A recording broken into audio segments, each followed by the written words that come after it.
அல்லேலூயா. கர்த்தருடைய பரிசுத்த நாமத்திற்கு ஸ்தோத்திரம் மகிமை உண்டாவதாக. மீண்டும் இந்த பரிசுத்த வாரத்திலே உங்களோடு இணைந்து ஆராதனை கலந்து கொள்ளும்படியாகவும் இதை வார்த்தையை பகிர்ந்து கொள்ளும்படியாகவும் கர்த்தர் பாராட்டின கிருபைகளுக்காக ஆண்டவருக்கு ஸ்தோத்திரம் செலுத்துகிறேன். அல்லேலூயா. சவுண்டா சொல்லுங்க. சரி, இந்த நாளிலே நல்ல ஒரு டாபிக் ரீட் பண்ணீங்க. இன்னைக்கு உலக அகதிகள் தினமா? ஆமா, அகதிகள் எல்லாம் அகதிகளுக்கு எந்த ஒரு ரைட்ஸும் கிடையாது. ஆனால் நம்ம நாட்டில் இருக்கக்கூடிய இலங்கை அகதிகளுக்கு நம்ம தமிழ்நாடு அரசு நல்ல வசதிகளை செய்து கொடுத்துருக்குறாங்க. அது பாராட்ட வேண்டிய விஷயம். ஆனாலும் நினைச்ச நேரம் என்ன செய்ய முடியாது, வெளியே போக முடியாது, ஊருக்கு போக முடியாது, பல சிக்கல்கள் இருக்கிறது இல்லையா? அதான் அகதிகளுடைய கூக்குரலை கேட்கிற ஆண்டவர் நம்முடைய ஆண்டவர். இந்த நாளில் நான் உங்களோடு பேசும்படியா எடுத்துக்கொண்ட தலைப்பில் ஒரு கேரக்டரை பத்தி பேசலாம்னு நினைச்சேன். ஆண்டவராகிய இயேசு கிறிஸ்துவை சிலுவையிலே அறைவதற்கு காரணமாக இருந்த ஒரு நபரை குறித்து பேசலாம் என்று சொல்லி ஆசைப்பட்டேன். யூதாஸ் காரியோத். இந்த யூதாஸ் காரியத்தை குறித்து அநேக காரியங்கள் இருக்கிறது. ஒரு சில காரியங்களை நான் என்னுடைய மார்னிங் பிரேயர்ல பகிர்ந்து கொண்டிருக்கிறேன். உங்களோட ஒரு சில காரியங்களை பகிர்ந்து கொள்ளலாம் என்று சொல்லி இந்த நாளில நான் யோசிக்கிறேன். ஸ்காரியோத் என்பது கீரியோத் ஊரான் என்று அர்த்தம் கொள்ளும். இவர் சீமோனின் மகன். 12 சீடர்களில் இவர் தவிர மற்ற அனைவரும் கலிலியாவை சேர்ந்தவர்கள். இவர் மாத்திரம்தான் கலிலியாவை சேராத ஒரு சீஷர். ஆண்டவர் இயேசுவோடு ஒன்றாக இருந்து, ஒன்றாக உண்டு, ஒன்றாக உறங்கி, இல்ல முக்கியமான பொறுப்பையும் வகித்த சீஷர்களிலே இவர் மிக முக்கியமானவர். ஆனாலும் ஆண்டவராகிய இயேசு கிறிஸ்து அவரை குறித்து சொல்லும் போது நல்ல ஒரு சாட்சி சொன்னார். என்ன சாட்சி சொன்னார்? உங்களில் ஒருவன் பிசாசாக இருக்கிறான்னு சொன்னார். அருமையான சாட்சி இல்லை? நம்மளை குறித்து ஆண்டவர் சொல்லிடக்கூடாது. என்ன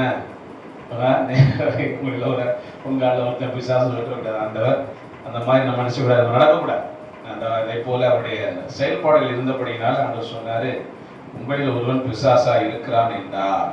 அப்படி என்று சொன்னார். ஆண்டவராகிய இயேசு கிறிஸ்து நம்முடைய செயல்கள் அனைத்தையும் அறிந்தவர்.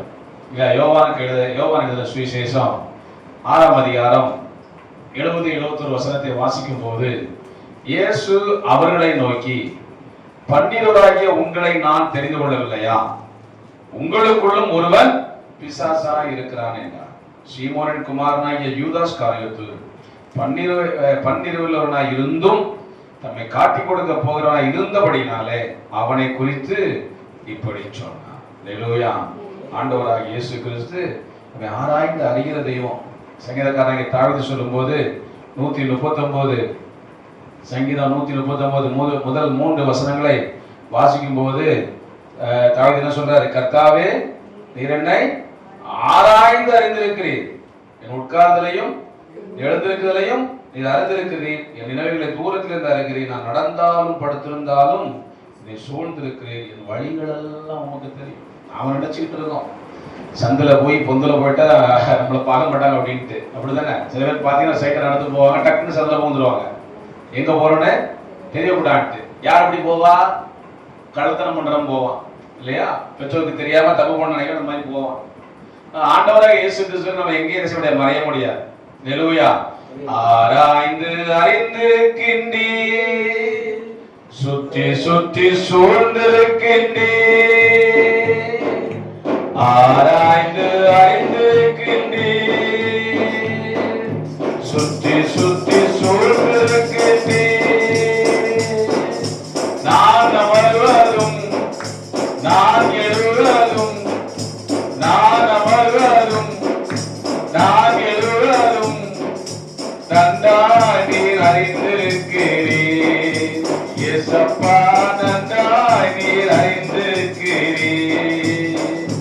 என்னை காண்பவரே, தீனம் காப்பவரே, என்னை காண்பவரே, தீனம் காப்பவரே.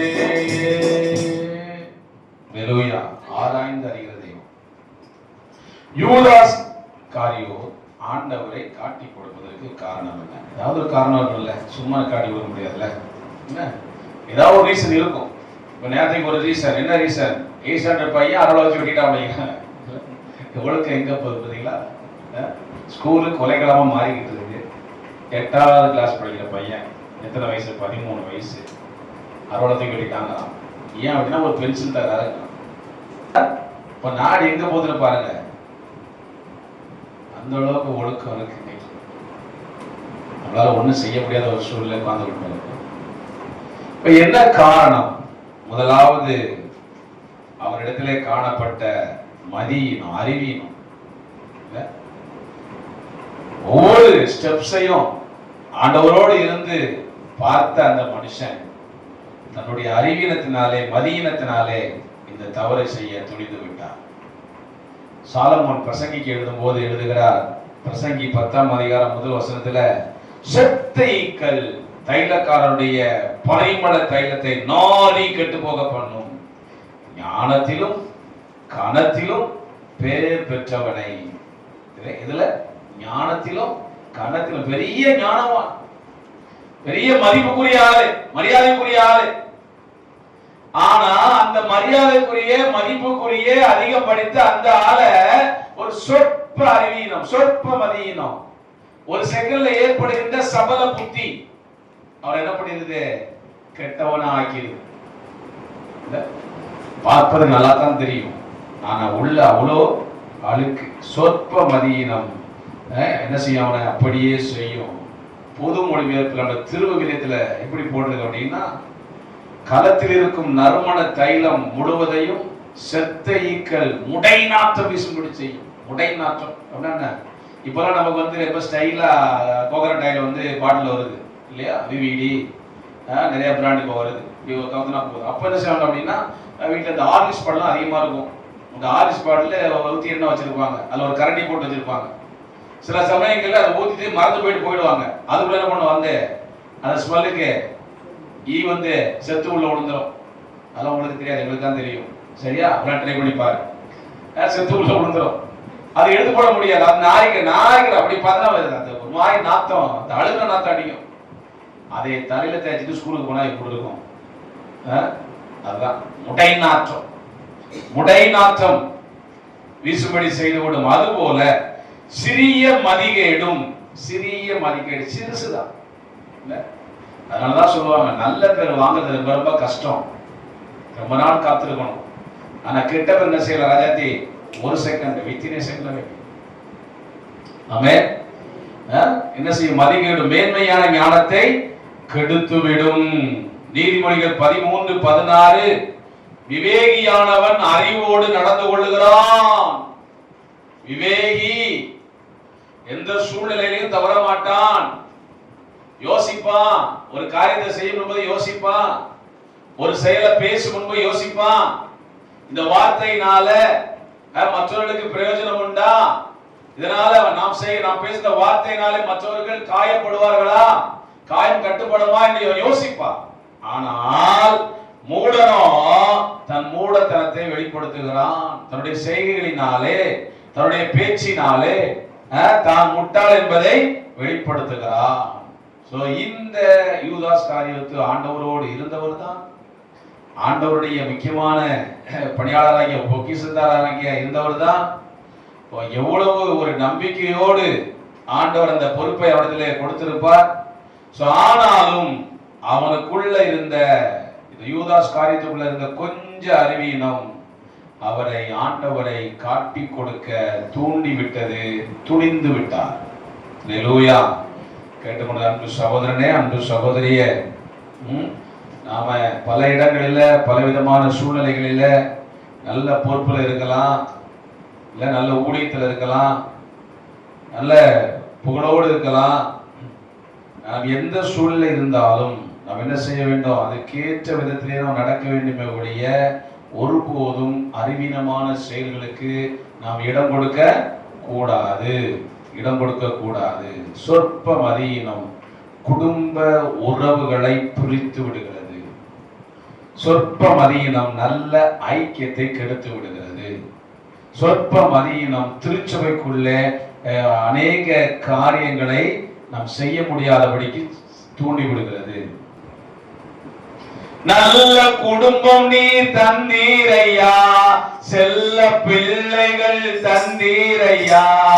நல்ல குடும்பம் நீர் தந்தீரையா, செல்ல பிள்ளைகள் தந்தீரையா. அணைக்கும் கணவனை தந்தீரையா, அன்பு மனைவியை தந்தீரையா. அணைக்கும் கணவனை தந்தீரையா, அன்பு மனைவியை தந்தீரையா. நன்றி தகப்பனே, நன்மை செய்தீரே. நன்றி தகப்பனே, நன்மை செய்தீரே. நன்றி பலி வீரங்கட்டுவோம், நல்ல தெய்வம் நன்மை செய்தார். நன்றி பலி வீரம் கட்டுவோம், நல்ல தெய்வம் நன்மை செய்தார். செய்த நன்மை ஆயிரங்கள் சொல்லி சொல்லி பாடுவே. நன்றி தகப்பனே, நன்மை செய்தீரே. நன்றி தகப்பனே, நன்மை செய்தீரே. நல்ல குடும்பத்தை கொடுத்திருக்காரு, நல்ல வீட்டை கொடுத்திருக்கிறாரு, அருமையான பிள்ளைகளை கொடுத்திருக்கிறாரு, நல்ல வருமானத்தை கொடுத்திருக்கிறார், நல்ல ஊழியத்தை கொடுத்திருக்கிறார். இதை விட என்ன வேணும்? இதை விட உனக்கு என்ன குறை வச்சாரு? என்ன ராஜதி குறை வச்சாரு?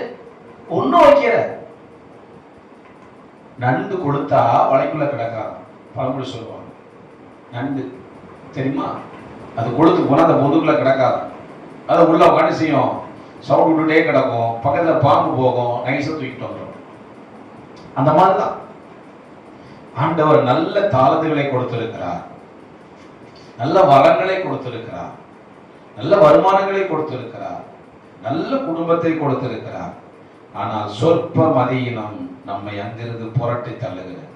இரண்டாவதாக, அவருக்குள்ள இருந்த பணத்தாசை அல்லது இச்சை சொந்த குருவை காட்டி கொடுக்க வைத்தது. யூதாஸ் காரியத்துக்குள்ள பணத்தாசை இல்லை என்று சொன்னால் இச்சை இல்லை. நீங்க அநேகம் பேர், சில பேர் ரொம்ப நேர்மையா இருக்கிறாங்க, வறுமையிலும் நேர்மையா இருக்கிறவர்கள் அநேகரை நான் காண்கிறேன். ஆனால் செழுமையிலும் நேர்மை இல்லாதவர்களை அநேக பேரை பார்க்க முடியும் இல்லையா?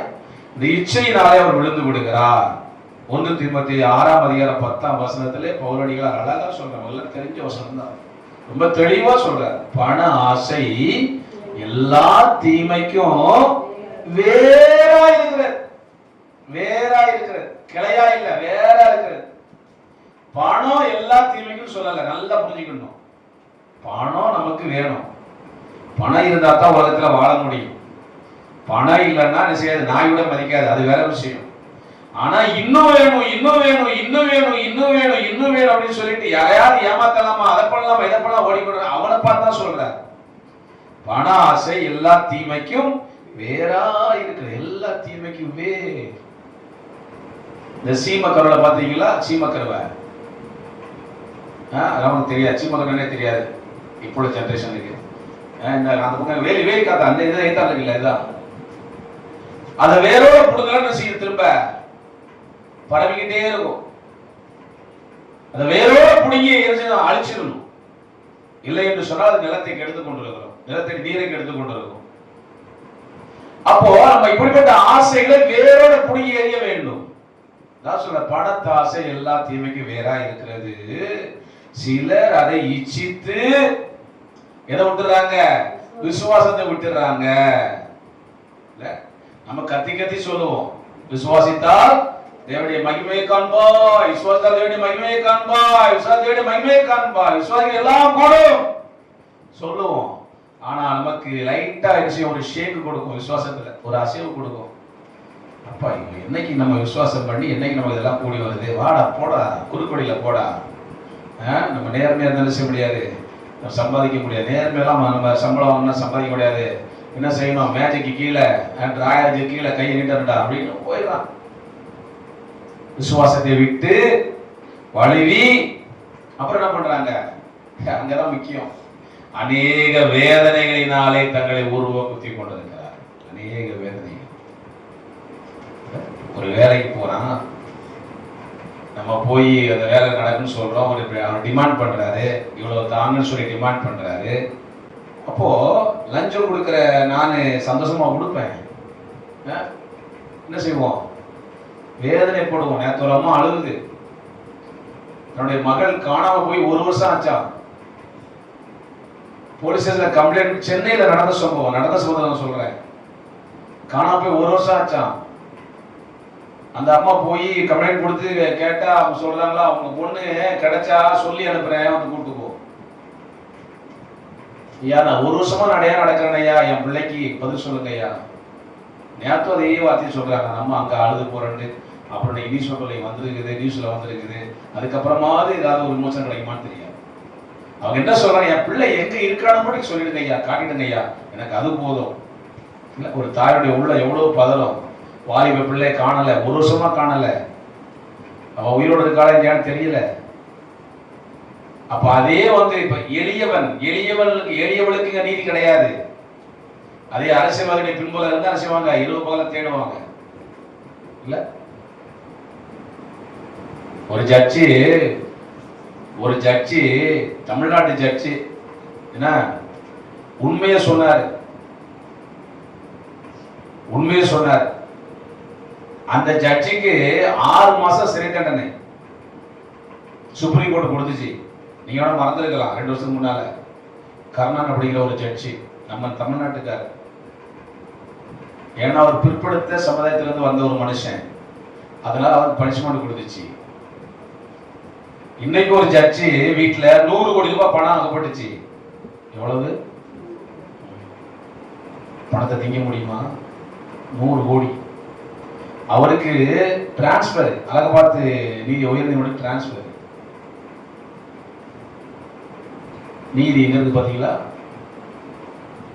நீதி இல்லாத உலகத்துல வாழ்ந்து கொண்டிருக்கிறோம், நியாயமில்லாத உலகத்துல வாழ்ந்து கொண்டிருக்கிறோம். ஆண்டவர் நமக்கு நீதி செய்கிற தேவன். அல்லேலூயா. அதனாலதான் இந்த நினிவே ஜனங்கள் கூக்கூர்ல போட்டாங்க. கூக்கூர்ல போடும்போது ஆண்டவர் அழிப்பேன்னு சொன்னாரு, அழிக்காம நீதி செஞ்சாங்க, காப்பாத்தினாங்க. சொன்னாரு, ஒரு ஆமணத்துக்காக இவ்வளவு வருத்தப்படுகிறடா. நீ விதை போட்டியா? விதை போடல. நீ தண்ணி பாய்ச்சியா? தண்ணி பாய்க்கல. நீ பிரயாசப்பட்டியா?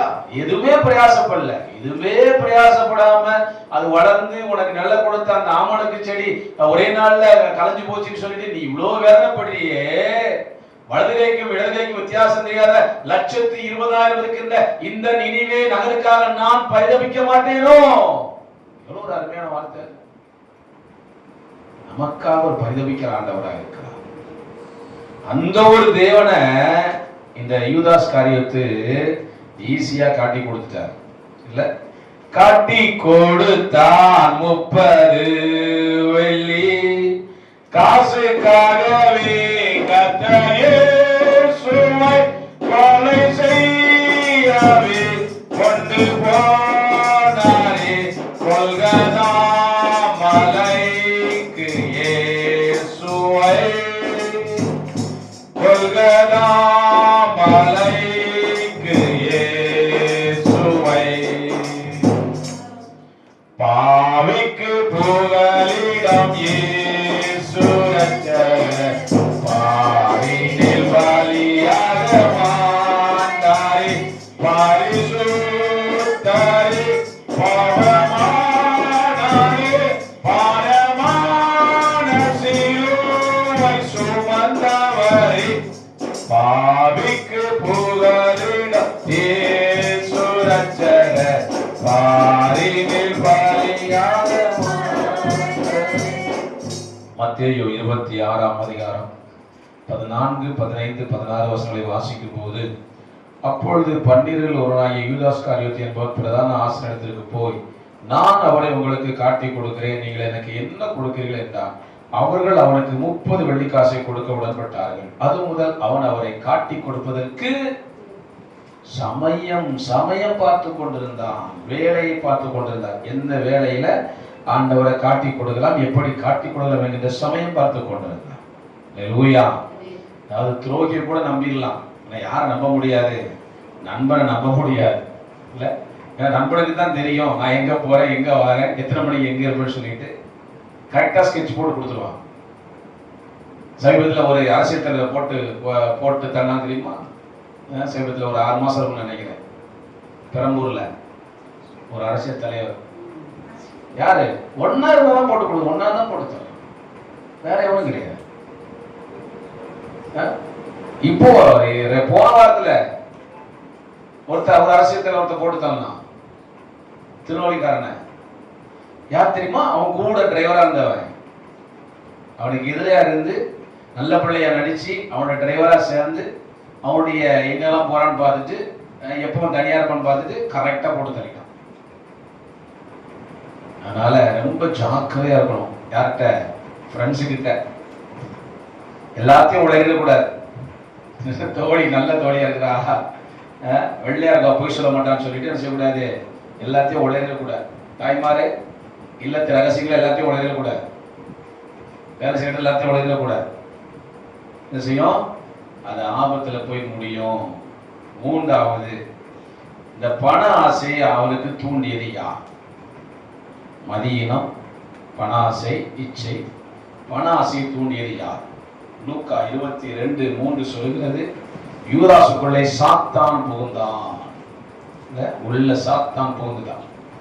சாத்தானுக்கு இடம் கொடுக்காம இருக்கணும், அதுதான் முக்கியம். சாத்தானுக்கு இடம் கொடுக்காம இருக்கணும்னா நம்ம எப்பொழுதும் வேத வாசிப்பிலும் தியானங்களிலும் ஜெபிப்பதிலும் இருக்க வேண்டும் தேவ பிள்ளைகள்.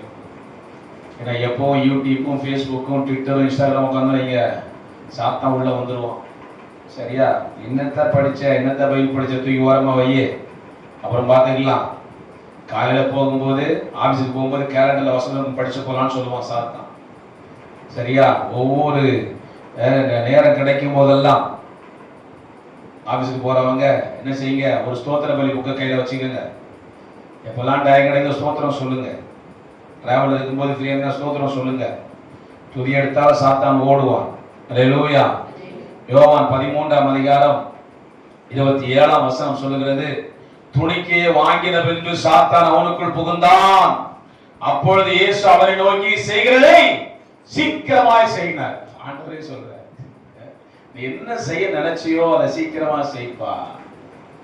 என்னுடைய நினைவுகளை எல்லாம் அறிகிற ஆண்டவர். எனக்கு அருமையான தெய்வஜனமே, அன்புள்ளவர்களே, ஒருபோதும் நம்ம சாத்தான் நம்ம வீட்டுக்குள்ளேயோ குடும்பத்துக்குள்ளேயோ தனிப்பட்ட நபருக்குள்ளே வருவதற்கு நம்ம இடம் கொடுக்க கூடாது. ஸோ ஆண்டவரோடு நல்ல ஐக்கியத்தில் இருக்கலாம், நல்ல ஆராதனை நடத்தலாம், இல்லை நல்ல ஆராதனை வீரராக இருக்கலாம், இல்லை வசனங்களை போதிக்கிறவர்களாக இருக்கலாம், வசனங்களை வியாக்கிரமர்களாக இருக்கலாம், தீர்க்கதரிசன வரங்களை உடையவர்களாக இருக்கலாம். ஆனால் எப்படி இருந்தாலும் ஏதோ ஒரு விஷயத்துல நாம தவறினோம் என்று சொன்னால் அதை வைத்து சாத்தான் நமக்குள்ளே புகுந்து விடுவான். நல்லா இருக்கிற குடும்பம் சின்ன பின்னமா சிதறி போயிடும். குடும்பம் ஒரு பல்கலைக்கழகம் இல்லை, அந்த குடும்பம் ஒரு குட்டி பரலோகம்னு சொல்லுவாங்க. ஸோ அந்த குடும்பத்துக்குள்ள புயல் வீச ஒருபோதும் நம்ம என்ன செய்யக்கூடாது, இடம் கொடுக்க கூடாது. அல்லேலூயா. 4வதாக யூதாஸின் முடிவு. யூதாஸின் முடிவு, அவருடைய முடிவை பார்த்தீங்க அப்படின்னா, காரணமின்றி துரோகம் செய்ததாலே அவருடைய உயிரையே விலக்கிரயமாக கொடுக்க வேண்டிய ஒரு சூழ்நிலைக்கு அவர் தள்ளப்பட்டார். மத்தேயு 27 முதல் 5 வசனங்களை வாசிக்கும் போது, மத்தேயு 27 முதல் 5 வசனங்களை வாசிக்கும் போது, விடிய காலமான போது சகல பிரதான ஆசாரியரும் ஜனத்தின் மூப்பரும் இயேசுவை கொலை செய்யும்படி அவருக்கு விரோதமாய் ஆலோசனை பண்ணி அவரை கட்டி, எப்படி கொண்டு போறாங்க? கட்டி கொண்டு போறாங்க. சாதாரணமா கூட்டு போகல. அன்னைக்கு கூட நான் பார்க்கும்போது அவர் என்ன பண்ணாங்க, சும்மா கையில ஃப்ரெண்ட்ஸ் மாதிரி கூட்டு போனாங்க, கட்டி கூட்டு போகல. இப்ப எந்த கையிலையும் கட்டி கூட்டு போறது இல்லை. இந்த ராஜ மரியாதை இப்பெல்லாம் சரியில்லை இருந்தா நம்ம தானே அவர் பெரிய ஆயிடுவார். இங்க அவரை கட்டி கொண்டு போய் தேசாதிபதியாகிய பொந்தி பிலாத்தினிடத்திலே ஒப்பு கொடுத்தார்கள். அப்பொழுது அவரை காட்டி கொடுத்த யூதாஸ் அவர் மரணாக்கினைக்குள்ளாக தீர்க்கப்பட்டதை கண்டு மனஸ்தாபப்பட்டு, எல்லாம் பார்த்துட்டு இருக்கிறார். என்ன நடக்குது, ஏது நடக்குது அப்படிங்கிற சம்பவங்களை எல்லாம் கண்காணிச்சுட்டு இருக்கிறார். யூதாஸ் காரியோத்து நடக்கிற சம்பவங்களை எல்லாம் பார்த்து அவர் மரணாக்கினைக்குள்ளாக தீர்க்கப்பட்டதை கண்டு, மரணாக்கினை சிலுவை மரணத்துக்கு ஒப்பு கொடுத்தாங்க அப்படிங்கிறத அவர் பார்த்த உடனே அவருக்கு மனஸ்தாபம், மன வேதனை. கண்கட்ட பிறகு சூரிய நமஸ்காரம் பண்ணி பிரயோஜனம் கிடையாது. ஒரு தவற செய்ய போறோம் அப்படின்னா ஏற்கனவே சொன்னீங்களா, அதனால விளைவு பின் விளைவு என்ன, இது யாரையெல்லாம் பாதிக்கும், இதனால குடும்பம் எப்படி சிதைந்து போகும், எப்படி சீரழிக்கப்படும், அதெல்லாம் நம்ம யோசிக்கணும். எதை செய்தாலும் எதை பேசினாலும் இவர் இப்ப மனஸ்தாபப்பட்டு அந்த 30 வெள்ளி காசை பிரதான ஆசிரியத்துக்கும் மூப்படத்துக்கும் திரும்ப கொண்டு வந்து, வாங்கின 30 காசு அவரால் யூஸ் பண்ண முடியல. இல்ல என்ன கொடுப்பீங்க கேட்டாரு, 30 காசு கொடுக்கணும்னு சொன்ன அவர் அக்செப்ட் பண்ணிக்கிட்டாரு, காட்டியும் கொடுத்துட்டாரு.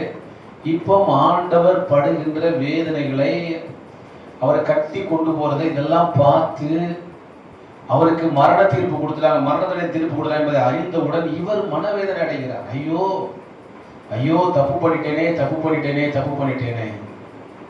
இல்ல எந்த ஒரு விஷயத்தை நம்ம நம்முடைய வாழ்க்கையில நம்ம தீர ஆராயும். இன்னைக்கு ஒரு மாணவி கோயம்புத்தூர்ல தற்கொலை பண்ணிட்டாங்க. ஃபர்ஸ்ட் இயர் படிக்கிற மாணவி, கல்லூரி மாணவி. என்ன காரணம்? 1500 ரூபாய் காணலையா, அந்த மாணவி மேல பழி சொன்னாங்களாம், நீ தான் எடுத்துருக்கோம் அப்படின்னு சொல்லிட்டு. அந்த மாணவி மாடியில இருந்து கீழே குதித்து தற்கொலை பண்ணிட்டான். எவ்வளவு ஒரு கொடுமையான வேதனை. 1500 ரூபாய்க்கா? இல்ல நாக்கு கூசாம பேசிடுறோம், மனசுல ஈரம் இல்லாம பேசிடுறோம், இறக்கம் இல்லாம பேசிடுறோம். அதனுடைய பாதிப்பு மற்றவர்களை எந்த அளவுக்கு வழி நடத்துகிறது என்பதை நாம் அறியாது உணராது இருக்கிறோம். இன்றைக்கும் ஆண்டவர் ஈஸ்வரன் என்ன சொன்னா தெரியுமா? வாய்க்குள்ள போறது தீட்டுப்படுத்தாதா, வாயிலிருந்து வெளியே வரதான் உன்னை தீட்டுப்படுத்தும். அங்கிருந்தா பொறாமைகள், கொலைவெறிகள், அசுத்த காரியங்கள் எல்லாம் வெளியே வருது. இதுதான் மனுஷனை கேட்கும்போது தீட்டுப்படுத்தும். நீ உள்ள போடுறீ, அது ஒண்ணும் செய்யாது, அது உள்ள போய் வெளியே போயிடும். அதை பத்தி கவலைப்படாத. நமக்கு எல்லாம் தெரியும், ஆனா தெரிஞ்சாலும் அநேக நேரங்களில் நம்ம சிந்திப்பதில் மதியினம், சொற்ப மதியம். அடுத்த வசனம் சொல்லுகிறது, அவர் சொல்றாரு, 30 வெள்ளி காசை பிரதான ஆசாரியத்துக்கும் மூப்படத்துக்கும் திரும்ப கொண்டு வந்து குற்றமில்லாத ரத்தத்தை நான் காட்டி கொடுத்ததினாலே பாவம் செய்தேன். காட்டி கொடுக்க போறதுக்கு முன்பதாக அந்த யோசனை இல்லையா? குற்றமில்லாத ரத்தத்தை காட்டி கொடுக்க போறேனே, நான் எவ்வளவு பெரிய பாவி, அவர் கூட நான் அலைஞ்சு தெரிஞ்சேனே, அவர் எவ்வளவு நல்லவர், நன்மைகளை செய்தார், எத்தனை பேர் நன்மைகளை செய்தார், ஆண்டவர் யாருக்கும் தீமை செய்யலையே, நான் ஏன் இவரை காட்டி கொடுக்கணும்னு சொல்லி கொஞ்சம் கூட யோசிக்கலையே. காரணம் ஏன் நான் யோசிக்க விடல. உள்ள யார் இருந்தா? பிசாசு இருந்தது. இந்த பிசாசு யோசிக்க விடல. இல்ல சில குடும்பத்துல பாத்தீங்கன்னா சும்மா கணவனை சின்ன வெளியே கொத்து புரட்டாக்கிடுவாங்க, மனைவிமாரு கொத்து புரட்டாக்கிடுவாங்க. சில குடும்பங்கள்ல மனைவியை நூடுல்ஸ் ஆக்கிடுவாங்க கணவன்மார். யோசிக்கிறது இல்லை, அவளுக்கு ஒரு இதயம் இருக்கு. அநேக குடும்பங்களை தப்பு பண்றாங்க கணவன்மார். நம்ம வெளியே சுத்துறோம், வேலைக்கு விஷயமா வெளியே போறோம். அநேக குடும்பங்கள் இல்லத்தரசிகளா 24 மணி வீட்டுக்குள்ளே அடைஞ்சு கிடக்குறாங்க. அது ஒரு ஜென்மம் தானே. ஒரு வாரத்துல ஒரு நாளைக்கு அதை வெளியே கூட்டு போய் காட்டலாம்ல, இல்ல வாரத்துல ஒரு நாள் எங்கேயா கூட்டு போலாம்ல, அட்லீஸ்ட் பக்கத்துல பார்க்காத கூட்டு போலாம்ல. எத்தனை கணவன்மார் மனைவியுடைய நிலைமைகளை கண்டும் காணாம இருக்கிறாங்க தெரியுமா? வேதனை வேதனை வேதனை. எனக்கு அருமையானவர்களே, அவர் சொல்றாரு, நான் குற்றமில்லாத ரத்தத்தை காட்டி கொடுத்தாலே பாவம் செய்தேன் என்றார். அதற்கு அவர்கள், எங்களுக்கு என்ன, அது ஓம்பாடு, எங்களுக்கு என்னப்பா அது ஓம்பாடு, நீ நலம் பண்ணிக்கோ, அப்பொழுதுதான் அந்த வெள்ளிக்காசை தேவாலயத்தில் எரிந்து விட்டு புறப்பட்டு போய் 4 கொண்டு செத்தான். வாங்கின காசை யூஸ் பண்ணனா யூஸ் பண்ணலையே. எத்தனை பேர் லஞ்சம் வாங்கி கொண்டு போய் ஆஸ்பத்திரியா கொட்டிக்கிட்டு இருக்காங்க. அதெல்லாம் ஒன்றா நிம்மதியா இருக்க முடியாது. எப்படி? அது சாபத்தின் காசு, சாப பணம். அது நம்ம நிம்மதியா வாழ விடாது. வாங்குற சம்பளம் குறைவா இருந்தாலும் அது நிறைவா நம்ம வாங்கி நம்ம ஆண்டவருடைய சம்பளத்தில் வைத்து ஜெபித்து, நல்லா புரிஞ்சுங்க, ஜெபித்து நம்ம செலவு பண்ணும்போது அது நிறைவான ஆசீர்வாதத்தை தரும். அல்லேலூயா. அதுல ஒன்றும் குறைவு இருக்கா. 4 கூட 2 செத்தா. பிரதான ஆசாரியன் அந்த வெள்ளிக்காசை எடுத்து அந்த இரத்தக்கிரமான காணிக்கைப்படியில் இதை போடலாதது என்று சொல்லி ஆலோசனை பண்ண பின்பு அந்நியரை அடக்கம் பண்ணுவதற்கு குயவன் இல்லத்தை அதனாலே கொண்டார்கள். இது நிமித்தம் அந்த நிலம் இந்நாள் வரைக்கும் ரத்த நிலம் எனப்படுகிறது. அல்லேலூயா. இஸ்ரவேல் புத்திரரால் மதிக்கப்பட்டவருக்கு கிரயமாகிய 30 வெள்ளிக்காசு. ஆண்டவருடைய விலைக்காசு எவ்வளவு? 30 வெள்ளிக்காசு. 30 வெள்ளிக்காசு அவர்கள் எடுத்து, கர்த்தர் எனக்கு கற்பித்தபடி குயவனிடத்தில் இடத்திற்கு அதை கொடுத்தார்கள் என்று எரேமியாவுக்கு சொல்ல உரைக்கப்பட்டது நிறைவேறிற்று. எனக்கு அருமையானவர்களே, எதை விதைக்கிறோமோ அதைத்தான் நம்ம அறுக்க முடியும். எதை செய்கிறோமோ அதுதான் நமக்கு பிரதிபலனாய் வரும். நல்லதை செஞ்சோம்னா நமக்கு நல்லது கிடைக்கும். கொஞ்சம் தாமதமாகலாம், அது தப்பே கிடையாது. ஆனா கெட்டது செஞ்சோம்னா அது ரொம்ப சீக்கிரமா. அதனால இந்த நல்ல பரிசுத்த வாரத்திலே ஆண்டவருடைய வார்த்தைகளை தியானிக்கின்றன்னா இந்த யூதாஸ் காரியத்தை போல மதியமாய் செயல்படாதபடிக்கு ஞானத்தோடு நடந்து கொள்ள நம்மை ஒப்பு கொடுப்போம். யூதாஸின் வாழ்வின் மூலமாய் நாம் கற்றுக்கொள்கின்ற பாடம் என்ன? இதனால நமக்கு என்ன நமக்கு கிடைச்சது அப்படின்னா, போர் அடிக்குது மண்டே சொல்லி ஆரம்பிச்சிட்டா, யார் கிடைச்சது, நீ எப்ப யார் முடிக்க போற? முடிச்சிடலாம், முடிக்க போறேன். கிளைமாஸ் வந்துட்டேன். சோ யூதாஸின் வாழ்வு நமக்கு கற்றுத்தரும் பாடம் என்ன? 1, கிறிஸ்தவருடைய வாழ்வில் இச்சைக்கு இடம் கொடுக்க கூடாது. முதலாவது, இச்சைக்கு இடம் கொடுக்க கூடாது. எவ்வளவு பெரிய ஊழியர்களா இருந்தாலும் இச்சைக்கு இடம் கொடுத்து விழுந்தவர்கள் இல்ல. நம்ம ஆதி பெற்றோர் ஆதாம் ஏவாள் இச்சைக்கு இடம் கொடுத்து விழுந்தவர்கள்.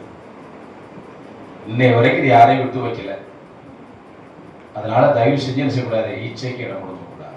2வது, அறிவற்ற செயல்களை, மதியீனமான செயல்களை செய்வதற்கு முற்படக்கூடாது. 3வது, சாத்தான் எந்த வழியில் நமக்குள்ள வர அனுமதிக்க கூடாது. இப்ப முக்கியமா என்னது? Mobile phone. சரியா? Latest technology. நம்ம அப்டேட் ஆறேன்னு சொல்லிட்டு வேற விதமா நம்ம என்ன செய்யக்கூடாது? அப்டேட் பண்ணக்கூடாது. 3வது. 4வது, நம்பிக்கை துரோகம் செய்யவே கூடாது. நம்பிக்கை துரோகம். அநேகர் தான் வாழ்வதற்காக தன்னோடு சார்ந்தவர்களை என்ன வேணாலும் செய்வதற்கு ரெடியா இருக்கிறார். நாம விதி விலக்கானவர்கள், அதிலிருந்து பிரித்தெடுக்கப்பட்டவர்கள். நாம் ராஜாவின் பிள்ளைகள், இயேசு ராஜாவின் பிள்ளைகள். 5வது, இவை இந்த 4க்கும் நம்ம இடம் கொடுத்தோம்னா நம்ம மரணம் எப்படி இருக்குமா? யூதாஸ் காரியத்தை போல அகால மரணமா இருக்கும், சமாதான மரணமா இருக்காது. அப்புறம் ஓலப்பையெல்லாம் முடஞ்சு கொண்டுருவாங்க. எங்க ஊர்ல அப்படித்தான், ஆக்சிடென்ட் ஆனா ஓலப்பையில முடஞ்சு கொண்டுருவாங்க. பீஸ்ஃபுல், சமாதானமான மரணமா இருக்கணும் மரணம். அதனால ஒருபோதும் நாம இப்படிப்பட்ட காரியங்களை செய்யாதபடிக்கு, யூதாஸ் காரியத்தை போல செயல்படாதபடிக்கு, பண ஆசைக்கு இடப்படாதபடிக்கு ஆண்டவருக்கு முக்கியத்துவம். முதலாவது, தேவனுடைய ராஜ்யத்தையும் அவருடைய நீதியையும் தேடுங்கள், அப்பொழுது எல்லாம் உனக்கு இந்த உலகத்துல என்னென்ன ஆசீர்வாதம் வேணுமோ அதுவும் கிடைக்கும். பரலோக ராஜ்யத்துல உனக்கு என்ன பங்கு வேணுமோ அதுவும் கிடைக்கும். அதற்காகத்தான் ஆண்டவர் இயேசு கிறிஸ்து சிலுவையை சுமந்தார். அவர் சிலுவையை சுமந்தார், அவர் சிலுவையிலே மரித்தார், அவர் சிலுவையிலே வெற்றி சிறந்தார். அந்த இயேசு கிறிஸ்து இன்றைக்கும் ஜீவிக்கிறார். நமக்கு ஜீவன் தருவதற்கு அவர் சித்தமுள்ளவராயிருக்கிறார். ஜெபிப்போம். எங்களை நேசிக்கிற அன்பின் ஆண்டவரே, கிருபையாக கொடுத்த இந்த பரிசுத்த வாரத்தின் 3வது நாளுக்காக நன்றி சொல்கிறோம். யூதாஸ் காரியத்தின் மையமாக வைத்து கர்த்தர் எங்களோடு பேசின வார்த்தைகளுக்காக நன்றி சொல்கிறோம். ஒருபோதும் நாங்கள் மதினமான செயல்களை செய்யாதபடிக்கு, இச்சைக்குள்ளே விடுத்து விடாதபடிக்கு, பிசாசு எங்களை ஆளுகை செய்யாதபடிக்கு, பிசாசின் கிரியைகள் எங்களுக்குள்ளே ஆளுகை செய்யாதபடிக்கு கர்த்தாவே உடைய சிலுவையின் மறைவிலே மறைத்துக் கொள்ளும்படியாக நாங்கள் ஜெபிக்கிறோம். எங்களையும் எங்களுக்கு உண்டான எல்லாவற்றையும் நீர் வேலெடுத்து பாதுகாக்க வேண்டுமாக நாங்கள் ஜெபிக்கிறோம். எங்களுக்கு கொடுக்கப்பட்ட நல்ல குடும்பங்களுக்காக நன்றி சொல்லுகிறோம். நல்ல பணிக்காக நன்றி சொல்லுகிறோம். நீர் கொடுத்த அருமையான ஊழியத்துக்காக நன்றி சொல்லுகிறோம். திருச்சபைக்காக நன்றி சொல்லுகிறோம். திருச்சபையின் மக்களுக்காக நன்றி சொல்லுகிறோம். கொடுத்த வேலை வாய்ப்புக்காக நன்றி சொல்லுகிறோம். கர்த்தாவே, எல்லாவற்றிலும் நாங்கள் உம்முடைய ஆசீர்வாதத்தை முழுமையாய் சுதந்திரித்துக் கொள்ள, முழுமையாய் பெற்று மகிழ எங்களை ஒப்புக் கொடுக்கிறோம். எங்களுக்காக கல்வாரி சிலுவையில் சிறிய ரத்தத்தினாலே எங்கள் பாவங்களை எல்லாம் கழுவிவீராக. உச்சங்கிலிருந்து உள்ளங்கால்களை தெய்வீக வல்லமை இறங்கட்டும். சுகமாக்குற வல்லமை இறங்கட்டும். யார் யார் பலவீனமாக இருக்கிறார்களோ இப்பொழுது அந்த பலவீனம் நீங்கட்டும் இயேசுவின் நாமத்தினாலே. சுகங்கள் மாறட்டும் இயேசுவின் நாமத்தினாலே. வலிகள் வேதனைகள் மறையட்டும் இயேசுவின் நாமத்தினாலே. கடன் பாரங்கள் மாறட்டும் இயேசுவின் நாமத்தினாலே. கர்த்தர் எங்களுக்காக யாவற்றையும் செய்ய முடிக்கிற தேவன் எங்களோடு இருக்கிற என்று சொல்லுகிற ஆண்டவரே, தொடர்ந்து இந்த திருச்சபைக்காகவும் திருச்சபையின் போதவருடைய குடும்பத்துக்காகவும் திருச்சபை எல்லா ஊழியர்களுக்காகவும் நன்றி சொல்லுகிறோம். அதுக்கு ஒவ்வொரு பிள்ளைகளையும் கர்த்தர் நீங்கள் ஆசீர்வதித்து நடத்துங்க, பலப்படுத்துங்க. அப்படி நான் மாத்திரம் மையம் பெறட்டும். இயேசு மூலம் ஜெபிக்கிறேன் ஜெபக்கேட பிதாவே. ஆமென்.